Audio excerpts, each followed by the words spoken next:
బ్యాటర్లంతా pavilion కు చేరారు. ఇక భారత్ ను చుట్టేయడం సులువే అనుకున్న ఆసీస్ బౌలర్లకు కొరకరాని కొయ్యలా మారారు. మేం ఎవరికీ తక్కువ కాదంటూ నిలకడగా ఒక్కో పరుగు రాబట్టారు. అవసరమైనప్పుడు దూకుడు ప్రదర్శించి బౌండరీలు బాదాడు. జస్ప్రీత్ బుమ్రా, ఆకాష్ దీప్ స్టార్ బ్యాటర్లకే సాధ్యం కాని విధంగా పోరాడి జట్టును ఫాలో ఆన్ గండం నుంచి బయటపడేశారు.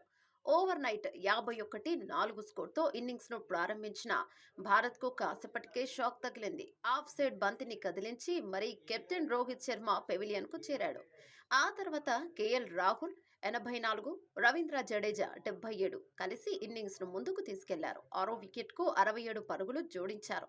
ఈ క్రమంలో కేఎల్ సెంచరీ దిశగా సాగినట్లు ఆరోపించాడు. కానీ నాథన్ లయన్ బౌలింగ్ లో స్టీవ్ స్మిత్ స్లిప్ లో అద్భుతమైన క్యాచ్ పట్టాడు. అంతకుముందు 33 పరుగుల వ్యక్తిగత స్కోర్ వద్ద స్మిత్ క్యాచ్ ను వదిలాడు.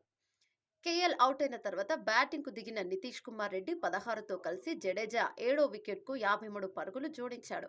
ప్యాట్ కమిన్స్ బౌలింగ్ లో నితీష్ బౌల్డ్ అయి పెవిలియన్ కు చేరాడు. ఆ తర్వాత దూకుడు పెంచే క్రమంలో జడేజా కూడా అవుట్ అయ్యాడు. ఇక ఫాలో ఆన్ తప్పదని భావించిన వేళ బుమ్రా, ఆకాశ్ దీప్ జోడీ విలువైన పరుగులు రాబట్టారు. చివరికి 4గో రోజే ఆల్అవుట్ కాకుండా ఆటను ముగించారు. ఇక టెయిలెండర్లు జస్ప్రీత్ బుమ్రా 10, ఆకాశ్ దీప్ 27, 10వ వికెట్ కు 39 పరుగులు జోడించారు. ఆట ముగిసే ముందు చివర్లో ఆకాశ్ దీప్ కొట్టిన 6 మ్యాచ్ కి హైలైట్ గా నిలిచింది.